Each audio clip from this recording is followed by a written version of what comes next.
The coffee in David's office always smelled burnt, like he'd forgotten to clean the machine for months.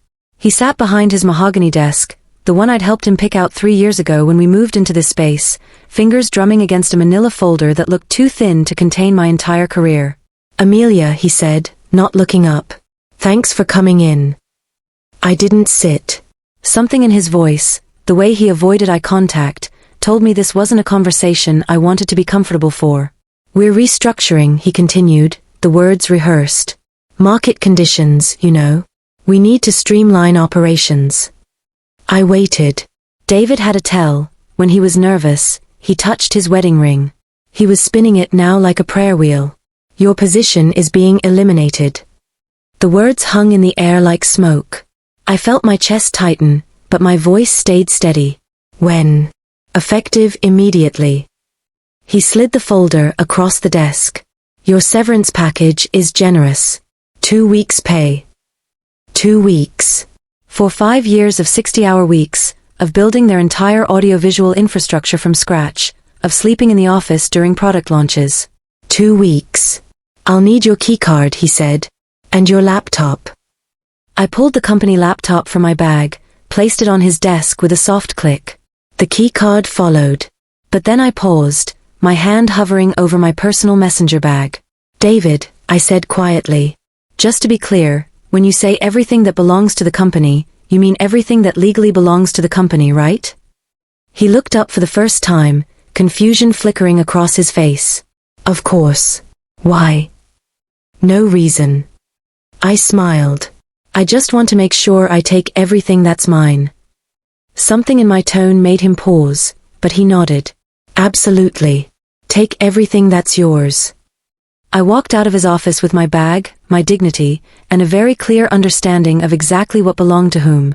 The first thing I did was go home and pull out every receipt, every purchase order, every invoice I'd saved over the past 5 years. My kitchen table disappeared under a sea of paper, but the pattern was clear. Crystal clear. You see, when you're the sole AV technician for a growing company, when you're passionate about your work and trusted with the budget, you make choices.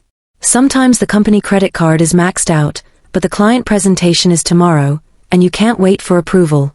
Sometimes it's just faster to buy the equipment yourself and file for reimbursement later. Sometimes that reimbursement never comes. I'd been keeping a list, of course. The $3,200 4K camera I'd bought for the Harrison Industries pitch.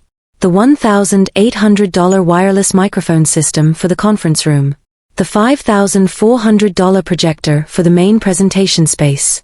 The $2,100 lighting rig for the studio setup. The $950 audio interface. The $1,300 monitoring speakers. Item after item, purchased with my own money, my own credit cards, my own savings. Each one essential to the company's operations. Each one technically, legally mine. The reimbursement requests sat in my email, sent to accounting, approved by David himself, but never processed. "Cash flow," they'd said. "Next quarter. After the Peterson deal closes." I'd stopped asking after the second year. I'd thought I was being patient, supportive, a team player. I'd thought it showed dedication. I'd been naive. The next morning, I drove to the office early. My key card might not work, but I knew the security guard's schedule. Tony started his rounds at 6 a.m., coffee break at 6:30. The back entrance stayed propped open for the delivery drivers. I walked through those familiar halls one last time, pushing a hand cart I'd borrowed from my apartment building. The conference room first. My camera came off its mount with practiced ease. The wireless mics, the receivers, the cables I'd personally selected and installed. In the main presentation space, I dismantled the projector setup, carefully coiling the cables I'd run through the ceiling tiles myself. The lighting rig took longer. I'd installed it with my own hands, spending a weekend running power and control cables, programming the scenes, adjusting the angles. Each fixture came down with the precision of someone who'd put it up. The speakers were heavy, but I'd moved them before.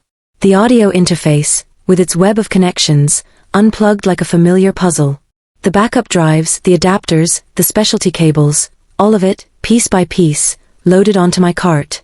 I was methodical. Professional. I took only what was mine. I left the company-purchased items untouched. The basic desktop computers, the office furniture, the standard conference phones. I wasn't stealing. I was reclaiming. By 7:45, my Honda Civic was packed to the ceiling with equipment. I drove home, unloaded everything into my garage, and went to get breakfast.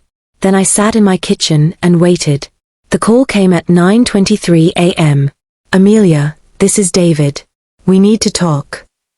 His voice was tight, controlled. I could hear chaos in the background, raised voices, phones ringing. "What can I do for you, David?" "You need to bring back the equipment." "What equipment?" "You know what equipment. The cameras, the mics, the projector. Everything." I leaned back in my chair, looking out at my garage where 5 years of my financial investment sat in neat, labeled boxes. "David, I took exactly what you told me to take. Everything that's mine. That equipment belongs to the company. Show me the receipts." Silence.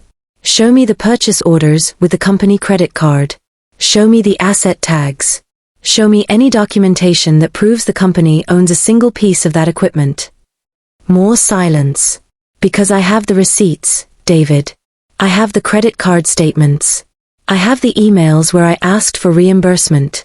I have the records of every dollar I spent out of my own pocket to keep this company operational." "This is ridiculous. You can't just..." "I can't just what? Take my own property? Retrieve my own investments? David, I worked for you for 5 years. I built your entire AV infrastructure with my own money because I believed in what we were doing. Because I trusted you." The background noise was getting louder. I could hear someone saying the Peterson presentation was in 2 hours and nothing worked. "How much?" he said finally. "Excuse me. How much do you want for the equipment?" I looked at my spreadsheet, the one I'd been updating for 3 years. Purchase prices, depreciation, current market value. The total was substantial. "David, this isn't about money. This is about respect. This is about keeping your word. Name your price." "My price is what you owed me 3 years ago. What you owed me 2 years ago. What you owed me last month when you told me the reimbursement was in process." I could hear him breathing, calculating. "Fine. We'll process the reimbursement. All of it. Today. Plus interest." "What?" 5 years of carrying costs, David. Credit card interest, opportunity costs, the money I couldn't invest because it was tied up in your company's operations. Standard business loan rates. The line went quiet except for the chaos in the background. Someone was saying the clients were arriving early. "You're destroying the company," he said finally. "No, David. I'm just not propping it up anymore." The settlement came through that afternoon. Full reimbursement, plus interest, plus a premium for the inconvenience. I kept the equipment, it was legal, it was mine, and frankly, I'd earned it. The company folded within 6 months. Turns out when your entire technological infrastructure depends on one person's personal investment, and that person leaves, you're left with some very expensive furniture and a lot of explaining to do to clients. I started my own consultancy. Funny thing, when you actually own your equipment, when you're not dependent on someone else's credit line or promises, you can offer much better rates. Better service, too. My first client was Harrison Industries. They'd been impressed with the presentation setup at my old company and wanted to know if I could replicate it for their new office. I could. After all, it was mine. David called me once, about 8 months later. He'd heard about my success, he said. He wanted to congratulate me, maybe discuss opportunities for collaboration. "I'm not interested," I told him. "Come on, Amelia. We're both professionals. We can move past this." "David, you told me to take everything that's mine. I did exactly what you said."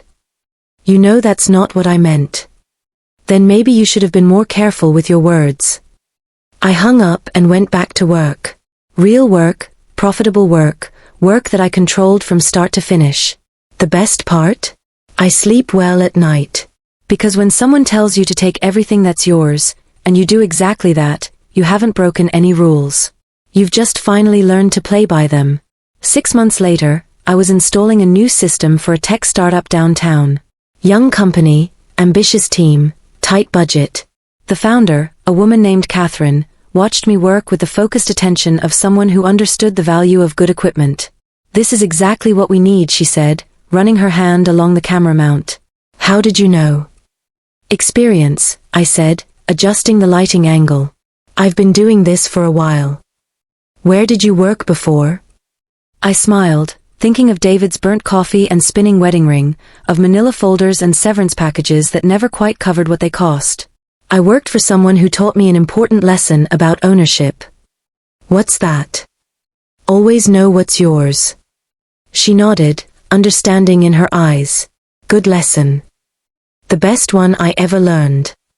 As I packed up my tools, purchased with my money, depreciated on my taxes, I looked around at the clean, functional setup I'd just installed.